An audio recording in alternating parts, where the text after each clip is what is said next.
예수님은 절대로 실언을 하시는 분이 아니에요. 그런데 예수님이 이렇게 말하신 적이 있어요. 마지막 제자들을 모아놓고 마태복음 28장 지상 대명령을 내리면서 볼지어다 너희는 가라 모든 족속으로 제자를 삼아 아버지와 아들과 성령의 이름으로 세례를 주라 그랬어요. 이건 무슨 뜻이에요? 아버지의 이름이나 내 이름이나 성령의 이름이나 동일한 권세가 있다.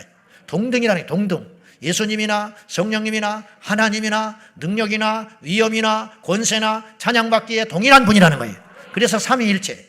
삼위일체는 이해하기 어렵다고 그랬어요. 절대 몰라요. 천국 가면 알 수 있어요. 아무튼 그 이름을 아버지의 이름으로 내 이름으로 성령의 이름으로 세례를 주라는 것은 동일한 권위가 있다는 뜻이에요.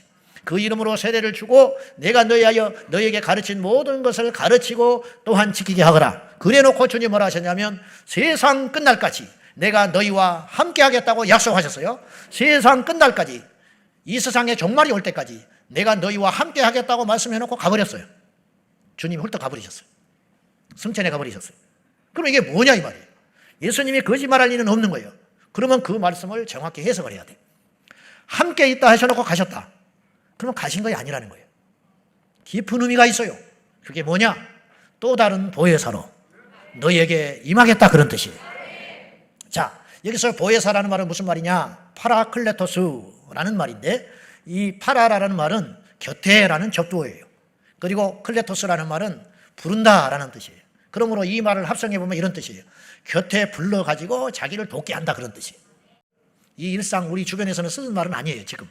그러나 오늘 우리의 말로 바꾸면 변호해준다, 보호해준다, 내 편을 들어준다 그런 뜻이에요. 그런데 여기서 주목할 것은 예수님께서 또 다른이라는 말을 썼다는 거예요. 이 또 다른이라는 말은 헬라어로 알로스라는 단어예요. 즉, 이 알로스라는 단어는 또 다르다라는 말은 원어는 그 당시 알로스라는 말은 이렇게 사용됐다고 그래요. 다른 개체지만 분명히 달라요. 다른 개체지만 같은 종류와 성질을 공유한다라는 뜻이 있어요. 예수님께서 또 다른 보혜사라는 말을 쓰셨던 것은 내가 지금까지 너희의 보호자, 변호사, 즉 보혜사였다. 그랬잖아요. 예수님의 보혜사였어요. 제자들의 보혜사. 근데 내가 간 다음에 또 다른 보혜사를 내가 너희에게 보낼 거야. 그 보혜사는 너희와 영원히 함께 할 것이다. 그러니 예수님이 내가 너희를 떠나지 않는다는 말도 잘못되거나 과언은 아니다 그런 뜻이에요. 우리 성령께서 우리에게 오셔서 우리와 영원히 함께 하시고 더 놀라운 것은 주님께서 말씀하시기를 내가 너희를 떠나는 것이 너희들에게 더 유익하다. 그렇게까지 말을 하셨어요. 자, 요한복음 16장 7절입니다. 시작. 그러나 내가 너희에게 실상을 말하노니 내가 떠나가는 것이 너희에게 유익이라. 내가 떠나가지 아니하면 보혜사가 너희에게로 오시지 아니할 것이요 가면 내가 그를 너희에게로 보내리니. 제자들이 지금 불안해해요. 예수님이 떠나신다, 예수님이 죽었다, 죽는다, 죽었다 다시 살아날 것이다, 뭐 이런 말을 자꾸 하시니까 무엇인지는 모르지만 뭔가 주님께서 자기 곁들을 떠나간다는 느낌을 받은 거예요. 같이 계셔도 힘들 때가 많았는데 그렇잖아요. 핍박을 받으면 같이 힘들잖아요. 어디 가면 사람들이 막 욕을 한단 말이에요. 이단이라고 욕을 하고 유대인들한테 핍박을 받고 주님께서 충분히 제자들을 보호해 주시고 능력을 행해 주시고 함으로 그때마다 힘을 얻고 확신을 얻었지만 그래도 주님이 떠나버리면 우리는 어떡하냐는 거예요. 근데 주님 말씀하시기를 내가 너희를 결코 고아와 같이 버려두지 아니하리라. 그리고 내가 실상을 말한다. 진실을 말하는데 내가 너희를 떠나는 것이 너희에게 더 유익하다. 그때는 못 알아들었어요. 성령 받고 깨달았어요. 정말로 더 유익하구나, 더 낫구나, 더 잘된 일이구나, 더 좋은 일이 생겼구나, 이렇게 고백하게 되었다 이런 뜻이에요. 놀랍지 않습니까? 그 제자들을 우리는 부러워할 필요가 없어요. 영적 열등감을 가질 필요가 없어요. 왜냐? 그 동일하신 또 다른 보혜사 성령께서 우리가 사모하고 구하는 자에게 오셔서 우리도 제자들처럼 함께 하시기 때문입니다. 자, 더 나은 이유가 여기에 있어요. 베드로를 예를 들어 보겠습니다. 베드로가 성전에 기도하러 갑니다. 혼자 갑니다. 그러나 그 상태가 지금 베드로가 성령 받은 다음이거든요. 예수님은 승천해서 떠나갔어요. 근데 베드로는 전혀 약해지지 않았어요. 오히려 더 강해졌어요. 더 단단해졌어요. 더 확신에 거하게 되었어요. 그래서 그가 설교할 적에 성령의 능력으로 설교하니까 한 번 설교로 3,000명, 5,000명이 돌아오는 일이 일어났어요. 예수님이 계실 때도 그런 일이 일어나지 않았어요. 정말로 예수님의 약속대로 더 좋은 일이 일어나기 시작하는 거예요. 그런데 베드로가 혼자 성전에 기도하러 갑니다. 안지명이를 만났습니다. 안지명에게 명령합니다. 내게 은과금은 없지만 나사렛 예수의 이름으로 명하노니 일어나 걸어라. 근데 일어났어요. 근데 여기에 숨겨진 비밀이 있어요. 베드로가 성령에 충만했기 때문에 그런 일이 일어난 거예요. 성령이 계시지 않았으면, 그 마음속에 그 시간에 성령이 도와주지 않았으면, 파라클레토스가 오시지 않았으면 베드로가 아무리 그런 소리를 해도 안지맹이가 무슨 수로 일어납니까? 그런데 베드로의 마음속에, 베드로의 영 속에, 베드로의 심령 속에 하나님의 약속의 말씀대로 내가 너에게 와서 너희 속에 거하겠다고 그랬어요. 할렐루야. 성령이 오셔서 너희 속에 있으리라. 베드로 안에 성령이 와서 계시는 거예요. 그러니까 예수의 이름으로 명하니 안지명이가 일어나라 하니까 성령께서 일해 주신 거예요. 마치 이렇게 한번 가정을 해봅시다. 베드로가 예수님이 승천하기 전에 같이 공생의 시간을 지낼 적에 성전으로 예수님과 함께 갔어요. 근데 안지명이가 있었어요. 근데 예수님은 무슨 생각이 있으신지 그냥 안지명이를 지나쳐 가셨어요. 더 급한 일이 있으셔서. 그때 베드로의 마음속에 간절한 마음이 생겨서 예수님 불렀습니다. 왜냐 그랬더니 이 안지명이를 좀 고쳐주십시오 그랬어요. 그랬더니 예수님이 알았다. 그리고는 돌아오시더니 내가 원하노니 네 병에서 나음받을지어다. 그래서 손을 잡고 이렇게 버렸어요. 일어나요 안 일어나요? 일어나지요. 예수님이 그런 일을 능히 하실 수 있죠. 베드로가 한 게 아니고 예수님이 하신 거예요. 그런데 성령 받기 전에 베드로는 예수님과 함께 있어도 혼자 거기를 갔다고 칩시다. 근데 안지명이가 혼자 앉아 있는 거예요. 근데 자기가 무슨 수로 이 안지명이를 고칩니까? 그래서 예수님을 찾으러 가요. 예수님이 있을 법한 장소에 갔어요. 그때 예수님이 안 계셔요. 그래서 다시 안지명한테 와가지고 좀 기다려라. 내가 예수님 꼭 찾아와서 너를 고쳐줄게. 그리고는 막 돌아다니는 거예요. 한 이틀 있다 예수님 만났어요, 다시. 그리고 예수님께 사정을 했어. 그럼 가보자. 자식 더럽게 귀찮게 하네. 그러면서 이제 베드로를 앞세워가지고 왔어요. 왔으니 안지명이가 그러고 있는 거야. 예수님이 불쌍히 여기시고 이렇게 줬어요. 이런 일이 가능할 수 있죠. 실제로 공생애 동안에 이런 일이 있었어도 했어요. 기록을 안 했겠지만. 그런데 성령 받은 베드로는 이제 예수님을 찾으러 다닐 필요가 없습니다. 왜입니까? 그 안에 성령이 예수님의 역할을 하고 계시니까. 또 다른 보혜사가 됐으니까. 놀랍지 않습니까? 그래서 고린도전서 3장에 사도 바울은 이걸 신학적으로 명확하게 이렇게 설명을 했어요. 너희가 성령이 거하시는 하나님의 전인 것을 정녕 모르느냐 말이야. 너희 안에 성령이 계시다. 성령이 모시면 성령이 너희 안에 모시고 사니까 너희는 더 이상 이제 그냥 시시한 인생이 아니고 성령의 전이 되었다. 하나님의 전이 된 거야. 그렇게 이야기한 거예요. 우리 안에 성령이 오시면 우리가 걸어다니는 성전이 된 거예요. 성령이 우리의 주인 된 겁니다. 그래서 성령의 사람이 됐다 이런 뜻이에요. 이런 놀라운 시대, 놀라운 축복, 놀라운 어떤 직분을 하나님의 자녀로서 우리가 누리고 있다 이 말이에요. 근데 아쉽게도 어떤 사람은 성령에 있음도 관심이 없어요. 들어도 사모하질 않아. 그 성령은 원하지 않아요. 성령보다는 돈을 원해. 성령보다는 건강을 원해. 성령보다는 자식이 잘 되는 걸 원해요. 성령보다는 교회에서 인정받기를 원하는 것 같아요. 그러니 우리에게 능력이 없는 거라 이 말이에요. 여러분, 성령이 오시면 인간이 해낼 수 없는 엄청난 일들이 일어나게 되는 거예요. 우리 교회에도 성령 받고 변화된 사람들이 있어요. 제가 오늘 일부 예배 끝나고도 간증을 드렸는데 제가 다음 주에 말씀을 드리겠습니다. 여러분, 이 세상에는 절대 변할 수 없는 이치가 있어요. 그건 뭐냐? 어린아이는 어른의 세계를 절대 인정 못합니다. 이해 못해. 죽었다 깨도. 그렇지 않겠어? 어른의 세계를 이해 못한다고. 근데 어른들은 아이의 세계를 이해해. 왜? 겪었기 때문에. 여러분, 신앙의 세계도 마찬가지인데 가짜는 절대로 진짜가 안 보여요. 그런데 진짜 눈에는 가짜가 보이는 거예요. 성령을 받지 못한 사람은 성령 받은 사람이 절대 이해 안 돼요.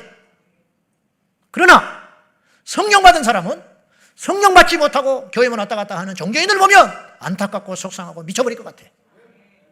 미쳐버려. 그런 자들에 대한 애통함이 없으면 나는 가짜인 거야. 지옥에 가는 사람을 놓고도 불쌍하지 않으면 나는 지옥 가는 사람인 거예요. 똑같으니까 불쌍하게 안 보이는 거예요. 성령을 안 받으니까 교회 와서도 계속 판단만 되는 거예요. 졸리기만 하고 나가면 담배 피워야 돼. 나가면 술 먹어야 하고. 성령 받지 않은 교회니까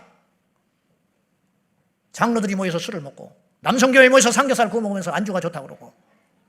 이런 일이 왜 일어나느냐? 겁이 없어서 그러는 거예요. 마치 교회 안에서 술 먹지 말아라. 말씀대로 살아야 된다. 어쩌냐 그러면 율법적이라고 그러고, 마치 자기들은 와인도 먹고 술도 먹고 하면서 고상하고 수준 높은 그리스도인 것처럼 속고 있는 거예요. 속고. 주일마다 꼬박꼬박 교회를 가고 철야 기도를 하고 기도를 하고 그런 사람들 보면 답답하게 생각하는 거예요. 꼭 저렇게 믿어야 천국 가? 천만에! 가짜 중들이 고기를 실컷 먹으면서 이게 아직도 네 눈에는 고기로 보이느냐? 나에게는 나물로 보이느니라. 이따구 소리 하면서 자기를 기만하는 거죠. 그런 것하고 똑같아요. 성령 받지 않는 종교인들이 그렇게 변명을 해야 되는 거야. 가짜니까. 고린도전서 2장에는 정확한 말을 했어요. 이렇게 말을 했어요. 영적인 일은 영적인 것으로만 분별된다. 이게 무슨 말인지 알아요? 이 땅에 일어나는 영적인 일들이 있다는 거예요. 귀신이 하는 일, 마음속에 어떤 일어나는 일들, 눈에는 보이지 않으나 이 세상을 지배하고 있는 어떤 실제적인 일들, 그런 것들은 성령을 받은 사람들만 보인다는 거예요. 영적인 일은 영적인 것으로만 분별되느니라. 육에 속한 사람은 하나님의 성령의 일을 받지 못하나니 그들의 눈에는 어리석게 보이고 알 수도 없느니라. 신령한 자는 모든 것을 판단하나 자기는 판단받지 아니하니라. 이게 얼마나 정확한 말씀이냐면요, 바울도 성령 받기 전에 예수 믿는 사람을 판단하고 다녔어요. 그들을 잡아 죽이러 다녔다고. 그렇듯이, 그런데 성령 받은 사람은 판단을 한다 이거예요. 분별을 한다 그런 뜻이에요. 비판한다는 뜻이 아니라. 성령 받은 사람은 이 약한 영이 이렇게 역사하는구나. 이 사람이 미쳐 날뛰는 걸 보니까 이게 제정신이 아니고 내가 이 사람을 미워할 일이 아니라 기도해야 할 일이겠구나. 내가 요새 하나님께 나가서 기도를 좀 하려고 그러니까 또 마귀가 우리 집에 와서 이렇게 또 역사하는구나. 이런 것들이 분별이 된다는 거예요. 그것이 없는 사람, 육의 눈을 가지고 교회만 다니는 종교인의 눈에는 누가 큰 소리 들고 큰 소리를 내고 기도하면 광신자처럼 보이고, 길거리 나가서 전도하는 사람 보면 미친 사람처럼 보이고 막 이렇게 보이는 거예요. 그러니까 그들에게는 죽었다 깨어나도 육의 눈을 가진 사람에게는 성령의 역사가 보이지 않으나 성령을 받은 자들에게는 다 분별이 되고 해석이 된다, 이런 뜻이에요. 얼마나 정확한 이야기냐 이 말이에요. 두 번째로 성령님에 대해서 소개하기를 저는 진리의 영이라 그렇게 소개했어요.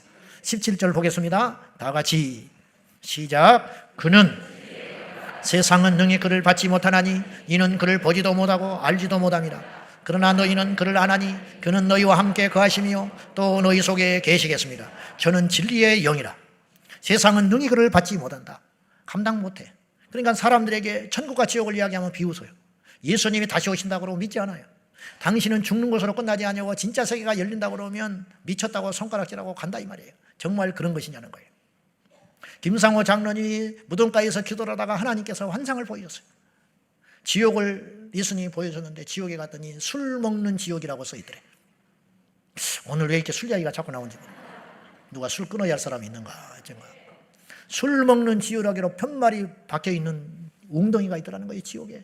깜짝 놀랄 때 지옥에 무슨 술 먹는 웅덩이가 있는가. 그랬더니 천사가 자기를 뻥 차가지고 그 웅덩이에 집어넣어 버리더래. 들어갔더니 맥주, 소주, 막걸리가 짬뽕이 돼가지고 그 썩은 냄새가 진동을 하는데 자기가 이걸 먹고 살았구나. 이 썩어진 구조물을 내가 먹고 하나님의 몸된 성전을 더럽혔구나. 그렇게 생각하니까 치가 떨리더라는 거예요. 그리고 깨났어요. 하나님이 얼마나 그걸 싫어하는지 몰라. 성령은 진리의 영이다. 오늘 여러분, 진리라는 것은 천국 가는 길이라고 그랬어요. 진리를 알지 못하면 우리 인생을 몰라요. 박사학위를 받아도 몰라. 기도하는 사람이 나은 거예요. 이해돼요? 신학 박사를 얻어도 성령을 받지 않으면 하나님 말씀이 안 믿어지는 거예요. 하나님 말씀이 안 믿으니까 동성이가 죄가 아니라고, 하나님 말씀이 안 믿어지니까 성경을 무시하는 거예요. 서양의 신학이 다 그렇게 넘어갔어요. 그러나 성령 받은 사람은 절대 성경을 부정하지를 못해. 성경이 다 믿어지는 역사가 내 힘으로 되냐 이 말이에요. 우리가 지금 누구한테 속고 있는 게 아니에요. 성령을 받으면 성경이 믿어져요. 성경의 내용들이 내 것으로 믿어지기 시작한다고. 그리고 진리의 영이기 때문에 예수께로 우리를 데려가요. 그래서 예수님을 믿게 만들어. 예수님이 믿어지게 하시는 것이 성령의 역사예요. 그래서 성령이 아니시고는 아바 아버지라 부를 수 없느니라. 성령이 아니시고는 하나님을 아버지로 인정을 못해요. 성령이 아니시고는 내가 죄인인 것을 고백 못해요. 성령이 아니시고는 예수님이 나의 구주라고 고백 못해요. 성령이 아니시고는 죄를 못 끊습니다. 성령이 오셨는데 어떻게 그 거룩한 성전을 가지고 나이트클럽을 가겠소? 이 거룩한 성전을 가지고 어떻게 음란한 짓을 하겠소? 간혹가다가 그런 사람이 있어요. 그런 사람은 성령이 깊이 탄식한다고. 성령이 막 안에서 근심을 해. 속이 상해 미치는 거예요. 성령님이. 거룩한 성령이 그 안에다가 술을 퍼마셔 담아놓으면 성령께서 어떻게 하겠어? 막 내 양심을 충동질한다고. 네가 그러고도 예수 믿냐? 네가 그러고도 집사냐? 막 성령께서 회개를 시킨다. 회개. 근데 그때 이제 두 가지 하나 갈림길이 생기는 거예요. 그 성령의 음성 속에 철저히 회개하고 자복해서 그 죄를 버리든지, 아니면 사울 왕처럼 그 성령의 음성을 무시하고 계속 그럼에도 불구하고 죄를 짓고 그럼에도 불구하고 불순종하고 그러면 성령께서 경고하고 쳐버려요. 실제로 그럴 수 있어. 다리가 부러져 버린다든지 문제가 생긴다든지 막 그런 일이 생길 수 있어요. 잠이 안 와 버린다든지. 그게 마지막 극약 처방이지. 여러분 하나님 뭐 그런 분이냐고 그렇게 말하면 안 돼요. 실제로 주님께서 아주 작은 확률로 그렇게 극약 처방도 쓸 수 있어요. 근데요 그렇게도 하는 것이 축복이야. 그런 과정까지 안 가는 게 제일 좋지만 그런 일이 안 일어나는 것에 대해서 여러분이 안심하면 안 돼. 그건 하나님이 버린 거예요. 그러든지 말든지 놔둬버리는 거예요. 놔둬버려. 외박을 하든지 학교를 안 가든지 어디 가서 무슨 짓을 하든지 부모가 어찌된 일인지 옆에서 보니까 나 같으면 난리 나는데 놔두는 거야 부모가. 왜 그냥 놔두냐고 그러면 한숨을 푹 쉬면서 포기했다는 거야. 그 아이가 좋은 겁니까? 그 아이가 자유로운 영혼인가요? 아니죠. 그건 정말로 큰 위기예요. 근데 성령께서 그리 해도 안 되면 나중에 어떡하냐? 성령께서 근심하시고 성경에 보면요. 제가 시간이 없어서 다 말씀드리지 않겠지만 성령께서 근심한다 하셨고 성령께서 탄식하신다고 그랬고 심지어는 성령께서 소멸하신다고 그랬어. 데살로니가전서 5장 19절에 보면 성령을 소멸하지 말라. 이게 무슨 말이요? 성령 소멸이라는 말은 불이 꺼져버린다는 거예요. 성령이 싹 떠나버린다는 거예요. 사울 왕에게 성령이 떠나버렸어요. 성령이 임했거든요. 성령이 임해가지고 하나님께서 사울을 쓰시다가 사울이 계속 말씀을 어기고 불순종하는 거야. 그러니까 성령이 어느 날 떠나버려요. 성령이 떠나니까 망해버리는 거예요. 성령이 떠난 교회는 망해요. 성령이 떠난 성도는 망하게 되어 있다. 성령이 떠난 강단은 사람을 한 사람도 회심 못 시키는 거예요. 성령 떠난 전도가 무슨 효과가 있고 성령 떠난 찬양이 무슨 필요가 있고 사람들한테 박수 받을 수 있죠. 그러나 성령 떠난 찬양 하나님 받겠어? 안 받지? 받겠냐고. 그래서 초대교회도 조직이 있었어요. 7 집사 세웠어요. 회의도 했어요. 그러나 두 번째라 이 말이에요. 제일 먼저 우리가 해야 할 일은 뭐냐? 성령 받고 회의해라. 회의하려면 바자회 하려면 성령 받고 해라. 성령 없이 바자회 하면 시끄럽습니다. 끝나고 난 다음에 네가 잘나니 내가 잘나니 돈이 남았니 못 남았니 성령이 함께 하시면 남아도 감사 안 남아도 감사 좋아도 감사 우리 뜻대로 안 돼도 감사 그렇게 끝나는 거예요. 얼마나 축복이 넘치고 은혜가 넘치고 안 되는 것 같지만 되고 망한 것 같지만 일어나고 실패한 것 같지만 성공이고 쓰러진 것 같지만은 그걸 통해서 디딤돌로 일어나는 역사는 어떻게 일어나는 일이냐? 성령께서 임하셨을 때 그런 일이 일어나게 되는 것이다. 그런 말씀입니다. 좋으신 성령님은 누구든지 우리에게 오기를 원하십니다. 오늘 여러분이 이 자리에 초대받아 왔고 오늘 이 주제를 가지고 우리가 함께 성령을 대해서 말씀을 나눈다고 하는 것은 역으로 어떤 뜻이 되냐면 성령께서 오늘 우리에게 오기를 원하신다. 구약의 성령님은요, 구약의 하나님은요, 원한다고 오시는 분이 아니에요. 주님의 일방통행이에요. 모세가 하나님께 쓰임 받으려고 쓴 게 아니야. 그냥 하나님이 탁 선택해버리고 만 거예요. 근데 오늘 우리는 성령님이 멀리 계시지 않고 심지어는 곁에 계시지 않고 같이 사는 정도가 아니라 우리 안에 들어와 계시다. 예수님이 그렇게 말했어요. 얼마나 놀라운 축복을 받았냐. 그러니 아브라함이 우리를 보고 침을 질질 흘리고 있는 거예요. 부러워가지고 천사가 우리를 흠모하고 있는 거예요. 그러나 여러분이 분명히 알아야 돼요. 복을 받은 만큼 하나님이 물으신다는 거예요. 무엇하다 왔냐? 내가 너에게 그렇게 놀라운 또 다른 보혜사를 보내서 너희에게 함께하고 너희를 통하여 어마어마한 일을 어마어마한 축복을 주시려고 준비했건만 너는 무엇하다 왔냐? 할 말이 없잖아. 이제부터 우리 교회는 더욱더 성령님을 사모하고 여러분이 작정을 하세요. 그래서 성령 받기 전에는 내가 절대로 어떤 일을 하지 않겠다. 철야를 하든 금식을 하든 기도원을 가든 몸부림을 쳐서 어떤 것보다 우선적으로 성령의 임재와 충만함을 받는 저 여러분이 꼭 되시고 이 성령의 임재가 우리 생애 가운데 영원히 떠나지 않는 온전한 성도들이 다 되시기를 예수님의 이름으로 축원합니다. 그렇게 하시겠습니까? 이렇게까지 설교를 했는데도 그냥 전혀 감흥이 없는 사람이 있어. 미쳐버릴 것 같아. 답답해서. 왜 찬송을 안 하냐고. 응? 왜 찬송을 하는데 입을 안 열어? 나 정말 묻고 싶어. 왜 교회에 성경책을 안 갖고 오요? 응? 왜? 나 묻고 싶어. 정말로 묻고 싶어. 응? 왜 20년, 30년을 교회 다니는데 그 모양이에요? 정말 묻고 싶어. 정말로 묻고 싶어. 정말로. 왜? 이제 그만해야지. 사랑하는 여러분, 성령님을 환영합니다. 성령님을 기뻐합니다. 성령님을 귀히 여기고 그 성령님을 모시고 우리 모두 승리하기를 축원합니다. 기도하겠습니다. 하나님 아버지, 이 시간 이후로 우리가 성령님을 절대로 평가절하하지 않겠습니다. 성령님을 모시겠습니다. 성령님을 환영합니다. 오늘 이 자리에 우리 가운데 성령의 불로 임재하여 주옵소서. 급하고 강한 바람같이 임하여 주옵소서. 한 분도 종교인으로 시계추처럼 왔다 갔다 하지 않게 하시고 성령 받은 지체가 되어서 진정한 성도, 진정한 아버지의 전이 되기를 원합니다. 성령님 환영합니다. 성령님 역사하여 주옵소서. 예수님의 이름으로 기도하옵나이다. 아멘.